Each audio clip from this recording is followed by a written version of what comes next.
வணக்கம் நண்பர்களே. நாம் இன்னைக்கு இந்த வீடியோவில் என்ன ஒரு முக்கியமான தகவலை பற்றி தெரிஞ்சுக்க போகிறோம் அப்படின்னு சொல்லிட்டு பார்த்தீங்கன்னா, பிக் பாஸ் சீசன் 9 முடிஞ்சதுக்கப்புறமும் இன்னும் ட்ரெண்டிங்காக இருக்கிறவங்க தான் நம்ம விஜய் பார்வதி மற்றும் கமருதீன். அவங்கள பற்றின ஏகப்பட்ட விமர்சனங்கள் பிக் பாஸ் நடந்துட்டு இருக்கும்போது வந்திருந்தாலும், பிக் பாஸ் முடிஞ்சதுக்கு அப்புறமும் இன்னமும் பொதுவெளியில், அதாவது சொசைட்டியில் ரொம்பவும் சேர்ந்து அந்யோன்யமாக தெரிகிற பேர் அப்படின்னு சொல்லிட்டு பார்த்தீங்கன்னா, அது நம்ம விஜய் பார்வதி மற்றும் கமருதீன் தான். இப்போ ரீசெண்டாக விஜய் பார்வதி என்ன பண்ணியிருக்காங்க அப்படின்னு சொல்லிட்டு பார்த்தீங்கன்னா, அவங்களுடைய ஹேட்டர்ஸுக்கு செருப்பால் ஒரு பதில் கொடுக்குற மாதிரி ஒரு அருமையான விஷயத்த பண்ணியிருக்காங்க.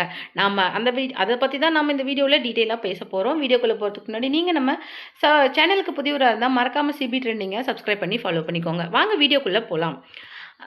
விஜய் பார்வதியும் கமருதீனும் உள்ளே வந்து அந்த கார் டாஸ்கில், பிக் பாஸ் சீசன் 9ல் கார் டாஸ்க் நடந்ததில்ல, அதில் வந்து சாண்ட்ராவை கிக் பண்ணதுனால நிறைய, அதாவது பெரிய நெகட்டிவ் விமர்சனங்களுக்கு ஆட்பட்டு அங்கேருந்து வெளியில் வந்தாங்க. அப்போ வந்து ரெட் கார்டு கொடுக்கும்போது விஜய் சேதுபதி பேசின விஷயங்கள் வந்து இப்போவும் வைரலாக போயிட்டுருக்கு. அது என்ன அப்படின்னு சொல்லிட்டு பார்த்தீங்கன்னா, உங்களுக்கு கர்மா வந்து கொடுத்துக்கிற விஷயம் என்ன தெரியுமா, அதுதான் இந்த ரெட் கார்டு அப்படிங்கிற மாதிரி காட்டியிருப்பாங்க.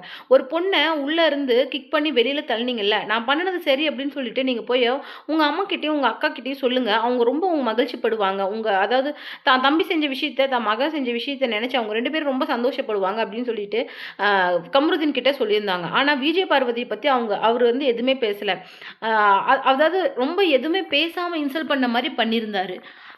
அதுக்கப்புறமேல அவங்க எலிமினேட் ஆகி கிட்டத்தட்ட ஒரு 10 டேஸ்லேயே இந்த விஷயம் வந்து எக்ஸ்போஸ் ஆகி, இதுக்கு முழுக்க முழுக்க காரணம் சாண்ட்ரா தான். ஏன்னா எந்த அளவுக்கு பேசினா ஒருத்தர் ட்ரிகர் ஆகுவாங்க அப்படிங்கிற லெவல் தெரிஞ்சு கரெக்டாக ட்ரிகர் பண்ணி அந்த சுச்சுவேஷனை தனக்கு சாதகமாக ரொம்ப கேஷுவலாக யூஸ் பண்ணியிருந்தாங்க. ஏன்னா இந்த விஷயங்கள்லாம் அப்போவே ஒரு 1 வீக்லேயே எக்ஸ்போஸ் ஆகி அவங்கள பற்றின விஷயங்களும் வெளியில் வர ஆரம்பிச்சுட்டு, அதுக்கப்புறமேல கிட்டத்தட்ட அந்த டைட்டில் வின்னர், அதாவது திவ்யா கணேஷ் இருக்காங்களா, அவங்களுக்கு இல்லாத அளவுக்கு ஒரு ஃபேன் பேஸ், ஒரு லவ் அண்ட் சப்போர்ட் வந்து விஜய் பார்வதி அண்ட் கமருதீனுக்கு கிடைச்சிது.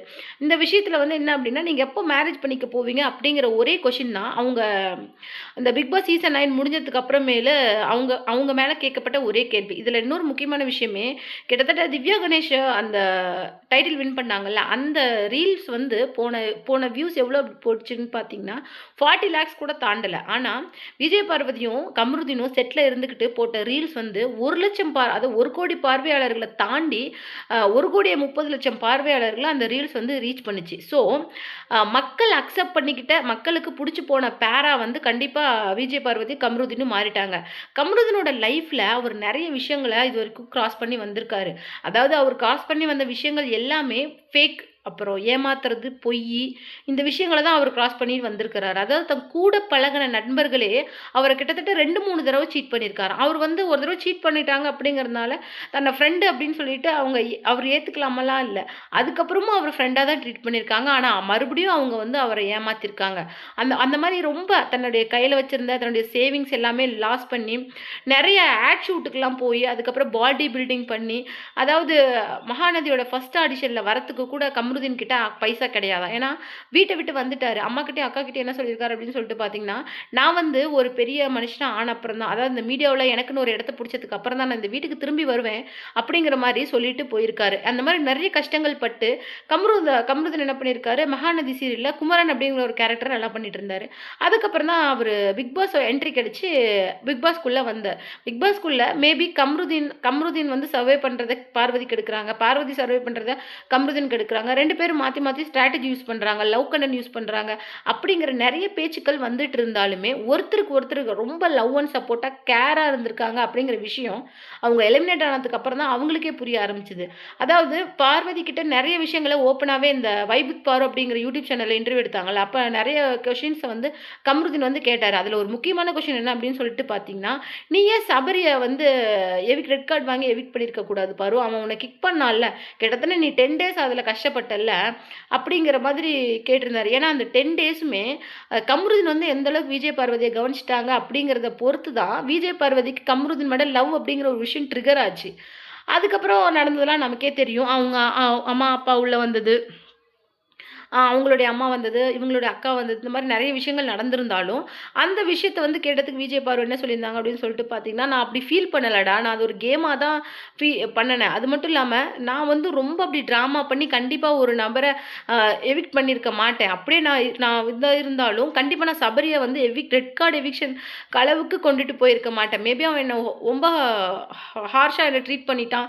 ரொம்ப கிக் பண்ணிட்டான். மேபி அந்த ஒரு ஹராஸ்மெண்ட்னால அவன் எவிக்ட் ஆகி போயிருக்கலாமே தவிர, நான் ட்ராமா பண்ணி கண்டிப்பா அவனுக்கு வாங்கி குடுத்துருக்க மாட்டேன்டா. அது ரொம்ப சீட். ஏன்னா, அவனுடைய லைஃப் வந்து அதுல ரூயின் ஆயிடும்னு எனக்கு நல்லாவே தெரியும். ஆனா, நம்ம லைஃப்ப ரூயின் பண்றதுக்குலாம் பார்த்தாங்கல்ல, அப்படிங்கிற மாதிரி கமருதீன் சொல்லியிருப்பாரு. அது காட்ன்னு ஒருத்தர் இருக்கிறார்ரா. அது அவருடைய பவர்ன்னு ஒண்ணு இருக்கு. அது இருக்கிறனால தான் நாம இன்னைக்கு வந்து இங்க உட்கார்ந்துட்டு இருக்கோம்.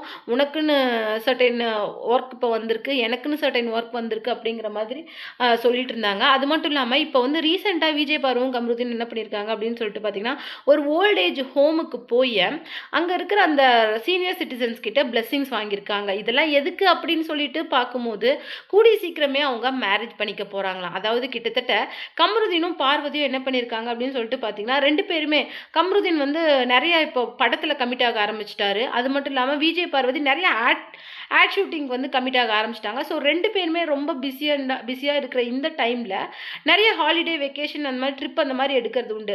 மோஸ்ட்லி வந்து விஜய் பார்வதிக்கு கொடைக்கானல் அப்படிங்கிறது ரொம்ப பிடிச்ச ஒரு ஹெவன்லி பிளேஸ். அது மட்டும் இல்லாம அவங்க தன்னுடைய அந்த பழைய ஜாபோட எக்ஸ்ப்ளோர் பண்றதுக்கு வந்து அதையும் ஸ்டார்ட் பண்ணிட்டாங்க.